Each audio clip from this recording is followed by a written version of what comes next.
Hi, this is Curtis and Question Everything. I have the unique distinction and honor to be speaking to Ilana, Rachel, Daniel. Thanks for joining me.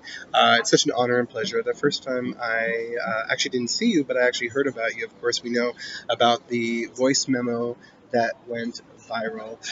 You want to tell us a little bit about this voice memo that went viral? Tell us a little bit about your journey with this voice memo that kind of put you out into the public stratosphere. So I was asked to be part of Mishleget Repay, which was a small English, a small party running in the last election last March, which our focus was fully on health, actual transparent health in the Misrata Briut, in the health ministry here. Um, there was a number of events that had happened. We were watching the beginnings of the tearing down of society. And it was one particular day where, actually, which is something very similar happening right as we speak with Dr. Shahar. But what happened at the time, the head of our party, Dr. Avni, the Mr. Adebayo took away his license. And then on that very morning, also the day before, they decided to pass legislation to allow the sharing of private medical data with local authorities, which was about as 1930s, as I could possibly get. And I was really alarmed by what was happening. And then I realized, wait a second, I know people outside. And what had happened, the middle part of that was that a bunch of people had called up to interview Dr. Avni to say, tell us about you losing your license. And then what happened was there was a complete media blackout. And by the evening, all the journalists wouldn't return his calls, blanked him completely. And so I realized, okay, so I can access outside. Let's go from the outside in. So actually, what happened was I knew there was a meeting of a group of activists in Europe that I was part of, and I knew there was a meeting that night, and I wanted to speak at it. And so I was trying to kind of frantically, as I was running down the street, reach out to this woman. And I didn't get through, so I left a message. But what happened was I wasn't. It was real emotions. I was running down the street, and well, I mean, I can think about what I felt in hindsight, Yeah. but I cried in the video and in the audio, and then we spoke 5 minutes later and had a conversation, and I wrote a letter to sort of concise the thing that I wanted to put out into the world. But I guess she made that sort of executive decision to put the audio clip out, which I had no idea about until several days later. My telegram, I start getting these messages, we're with you, Ilana, stand strong. And I was like, what's going on? And I'm just Right. watching the numbers on that audio clip, like just, and Were I, you surprised to see the amount of support that you got from people from this voice memo that went around the world? I don't know, surprise. I mean, at some point, it was the beginning of everything changing. So from the ground up, on the personal and on the public. So I kind of just had to keep going. I mean, you don't plan for something going viral. And like I said, this was a private message. I had absolutely no idea that it went out. And it's one of those things that it's like, to quote like Levant, you don't say left or right. You do what you've been given, And I know that I spent a lot of time in the health freedom world, which is kind of a long way to say it, but that's a nice shortened version. I spent a lot of time researching health and vaccine safety, and this was the language that I spoke. Yeah. And so I had to keep speaking it. Yeah. What happened to you in that field? How did you find yourself in this medical freedom world? Take us before 2020 when everything went to hell in a handbasket, if you will. I mean, where were you? How did you find yourself in this position? I mean, you're a mom, you're a wife, you have all these important positions. How did you find yourself here in 2022 in the position that you're in now? It's not something I've really thought of that I can say in a tidy way, but I for my own health, my own journey in knowing that I wasn't finding the answers that I needed. Allopathic medicine, is fantastic in an emergency. Fantastic. You got to sew something up. You got, but that it does nothing for prevention and does nothing for chronic issues. And you're really left on your own to go in. And so once you start, once you start searching, so then it's a lot of self taught and how I ended up learning about vaccines was even before I had a family of my own. I don't know. It was like knowledge that just always spoke to me, and I really I really went deep, and like I Mm, said, it really is a language. There's plenty of people who know enough to know what they decide for themselves mm, and their family, but it's another thing to be able to articulate. And it was the rabbit hole that never stopped giving. You mm-hmm, know, I mean, even Andy Wakefield made a new movie in 2019. You know, it just never, because big pharma has its tentacles, and it's so multi-layered. mm-hmm, So yeah, it just never, the injustice of it all. So here I was really interested in health, and I really wanted to share it. And I wanted to, and also I was outraged by everything that I kept learning, and I think that's how I kind of really was. It all came together with the activism was because. While I can do everything in Hebrew, you like a health counselor, I certainly study that myself and can work as that. But I never went past a certain depth because really it was sort of the injustice that really mm. gets me going. And yeah. Yeah.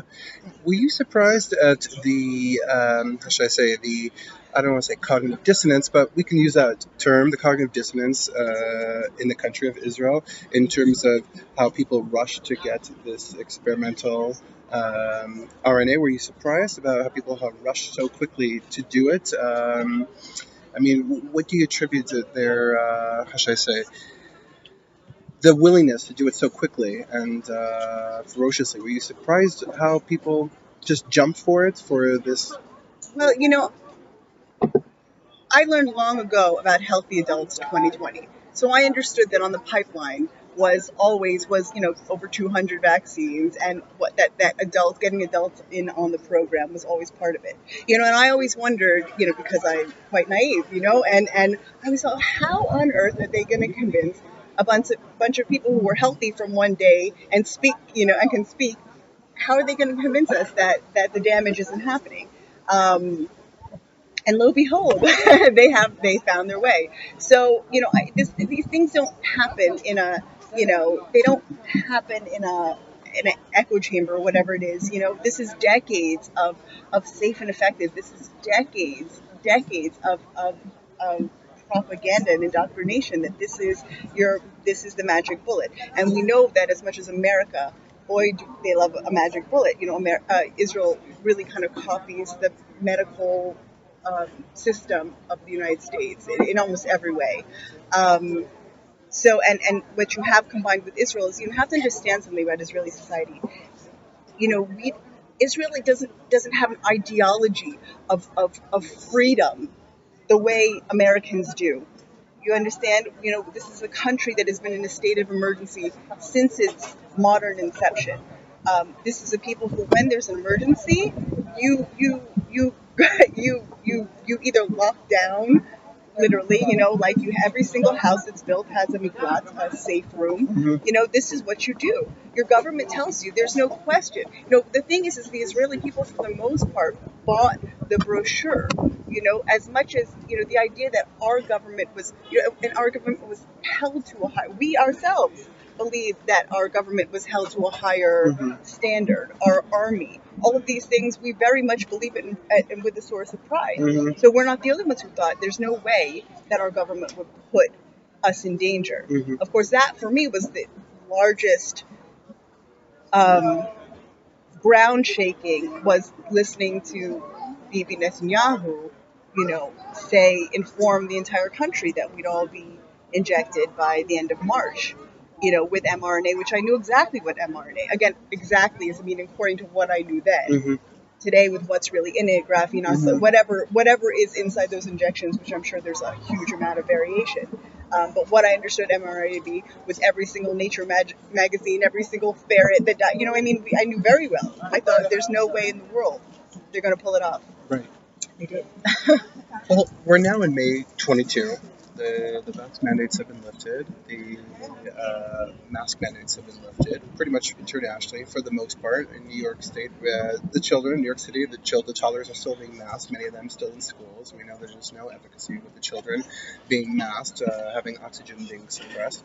But do you think that we're now shifting? Are people waking up slowly? I mean, what's your take on? What's your finger on the pulse right now? This is a different time? Do you feel like this is a precious, critical time where people might be waking up? What are your thoughts? So Here's what I really want to say, and I really want to say it too. And again, I don't really. I'll find another term at some point for this health freedom. It's because it's not. I think there's much more richness to this. The people who are looking for truth and honesty. Also, I don't think resistance really fits anymore. But because I speak the language of the people who came from looking for help, looking and the sham of vaccines, of actual vaccines. What's crucial is for all of us, I think that the Ukraine war was a very clear, right turn. Was the understanding that this control, this whole corona was just, it was the gateway, it's the gateway virus. This was the very beginning. There is no going back anywhere. Okay, it's crucial that we look around. I mean, with this monkeypox thing, anybody who didn't get it yet, now we're back. Now we're on the left turn. It's crucial that people understand that this threat that we face is way bigger than the injections. And this is said by somebody who was, fully. I couldn't learn enough. Mm-hmm. Okay, you have to look at the bigger picture, and the picture that's actually, which is that we are engaged in World War III. I mean, there's literally no. It's the psychological warfare of it means that here we've still got food, we've still got water, we can still sit here and go home to shelter. You know what I mean? So it's like it's this juxtaposition between the most terrifying threat that's ever really encompassed the globe, between the fact that everything still seems okay. But it's crucial that people start to look at the bigger picture, that they understand that these cell phones, that this surveillance items, that this is not on a risk-benefit analysis. It doesn't weigh out. It doesn't weigh out. So what do we do? Do we check our phones? What do we do? I mean, I'll tell you what I think. I think that it's time for people, for those of us who have been gifted with a sense of truth, or at least a sense of that's not right. It's time for us to be the adults in the room. It's time for us to do the harder things, to leave your cell phones at home. It's not just about the cell phones, but it's the wearables. It's particularly in America. There's tons of tidbits of information, yes, we can do, of advice rather that we can do, using cash, switching to dumb phones. I actually bought a dumb phone myself just last week, and try to use that. What's that? Congratulations. Thank you. It's very exciting. Yeah. And, in theory, the idea is to leave the cell phone at home for the most part, use that when I'm out, and then the computer, most things that you can use on a desktop. It's getting off anything metaverse. I mean, it's insane to me that we are still sending our people have to understand that today's currency is data. And what people understand that when the CEO, or the former CEO, Eric Schmidt of Google, says, we know you better than you know yourself. It's not just we know when you punch in the destination into Waze. We know that it knows where you're going. And you know that when you pay, that they know you bought a coffee at the cafe down the road. But what the details of it, they know how long you looked at something for, what you look for next. You understand that the minuteness. There are subtleties that we ourselves don't even pay attention to. What you went to look for next, how long you were there, what you did afterwards. They have the entirety of our lives. And why is that dangerous? After fighting for bodily autonomy for so long, I never realized how precious the freedom of privacy is.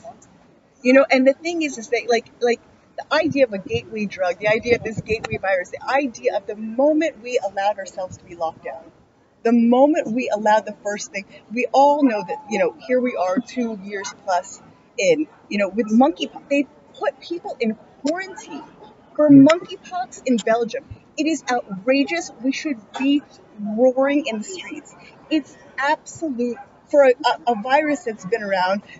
If you check the CDC, and please do, you'll see that the origins of monkeypox was in 1958 from 2 monkey colonies that they held for research. Okay, nothing suspect there. Yes, exactly. They're playing with the monkeys. And when's the first one they saw in 1970? The first case in 1970 was in the Democratic Republic of the Congo. Among a bunch of people, they were doing an intensive preparation or prevention for smallpox.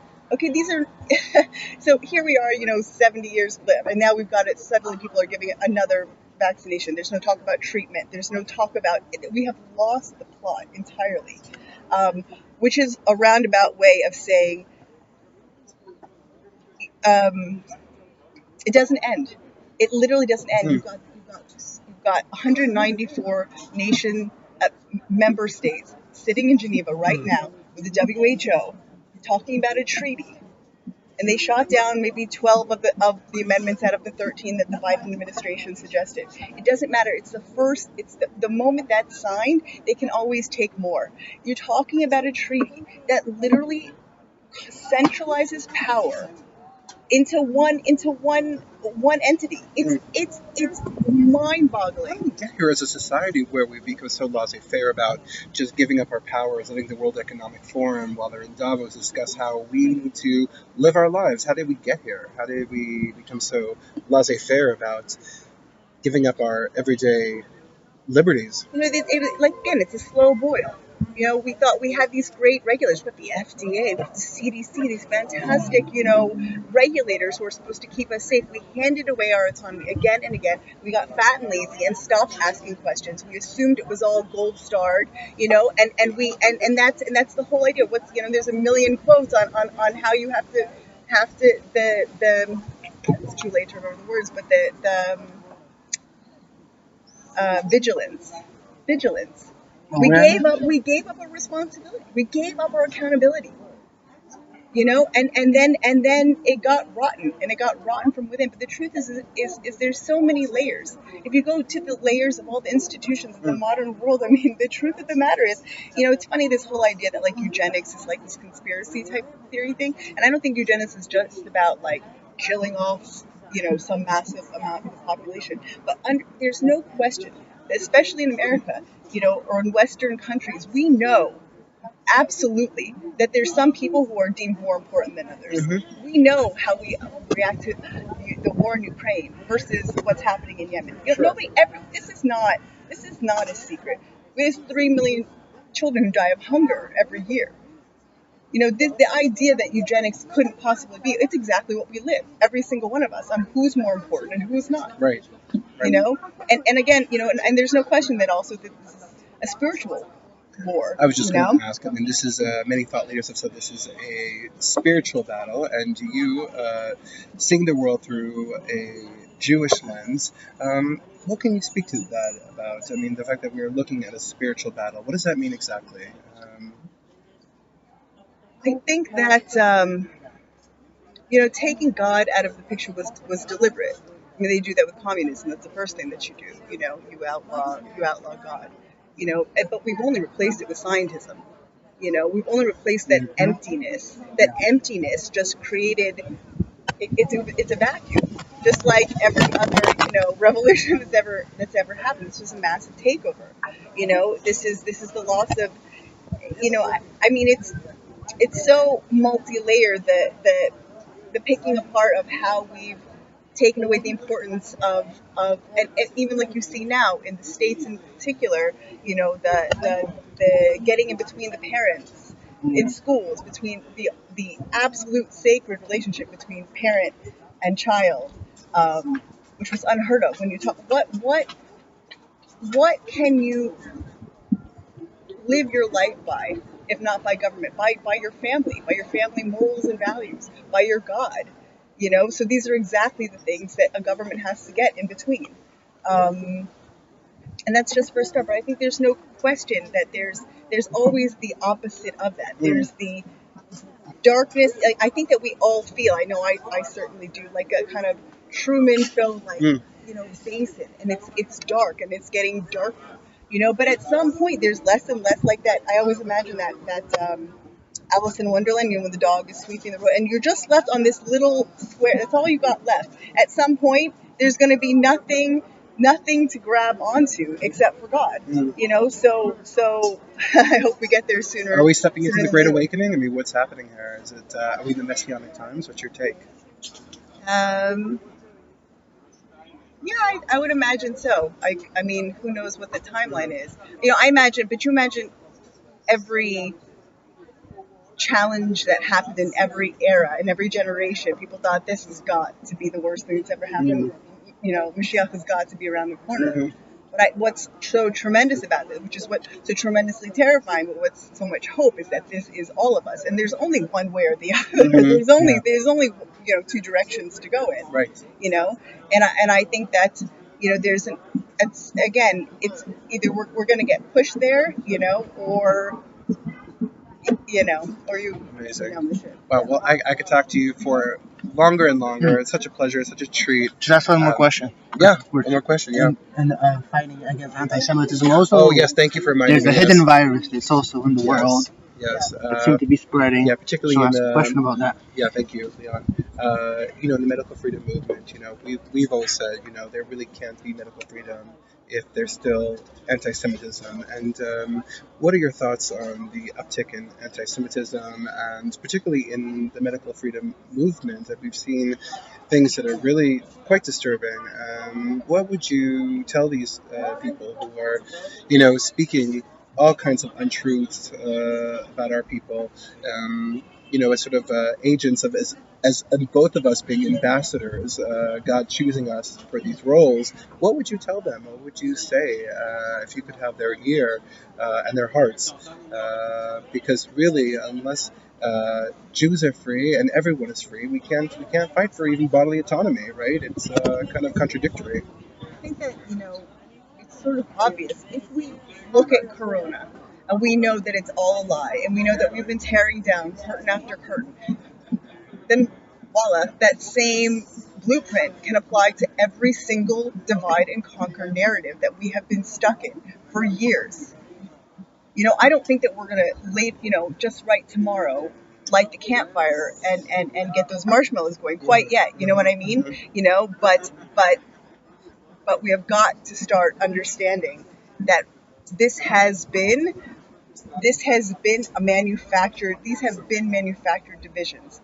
And I know how much everybody wants a simple answer. We all want a simple answer. It's all their fault. Nobody wants to do the hard work. Our minds have been absolutely destroyed by these phones. By the internet, by the bless you. By the Bless you.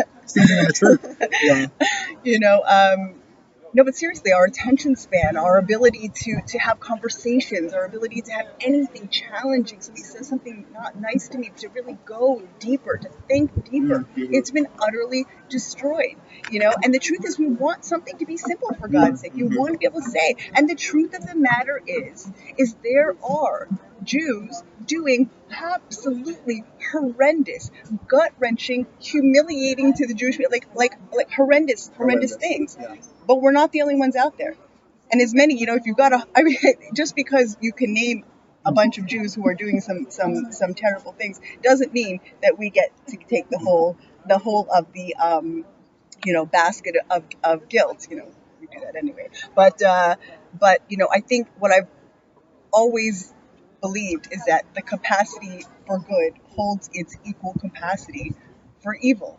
And I think that that's why you see, at least from our people, in some of these positions that seem to really kind of get into a place, like I said, like Netanyahu, and I'm not calling him any particular adjective here, but I'm saying that when he signed us off to Pfizer, the betrayal was on so many levels. It wasn't just to this Pfizer who has branches back to IG Farben. It wasn't just to be testing on us, the Jewish people, some of this for the second time in Israel, in our homeland, in our refugee. You couldn't, if you had made a movie script, they would say no one would buy it. And that's the sort of thing that I mean. And I think that we have got to start talking to it. And I also believe that, and it's part of what I try to do, is that I don't think that people, for all the talk about Jews, I don't think people really know us. They don't understand. There is a mystery there is a real beauty in Judaism when we do it well. When we realize our integrity, like every single person is trying to do on this planet, get a little better, do whatever their reason for being here is a little bit better, every day. I don't think that people really know anything really, except for on a very Cultural. superficial level. Yeah. What happens when we get it right? And I think that's also part of what I want to do is show some of our show some of the uniqueness of this people, and that people have to understand that this is, it's God, so to speak, in the center, and we are all. I have lived my whole life that we are all in this dance. We are all part of this same center. We are Yeah. playing supporting roles. We're stuck on this earth together. We're stuck here. We are, and conflict is inevitable with anyone. If we live in the same house, it's inevitable. Sure. If we have got to stop acting like it shouldn't be, we've got to start growing up and making it work and utilizing where we can. I believe that each nation has its depth of what it offers, its art, its purpose, that it does the best out of all of us. Imagine if we were just, okay, now you're up, Right. I mean, and looking at all of it, looking at that as a whole picture. And again, I don't say it naively. I really don't see how it could work any other way. And I do think that there's an opportunity for us to do it. And we've never done that before. Even though we're in Tower of Babel. This is Tower of Babel. This is Tower of Babel. Again and again and again. This is the largest time we do it. This time we actually could achieve something that we haven't before. And we don't have any other choice. And the thing is that no one's exempt.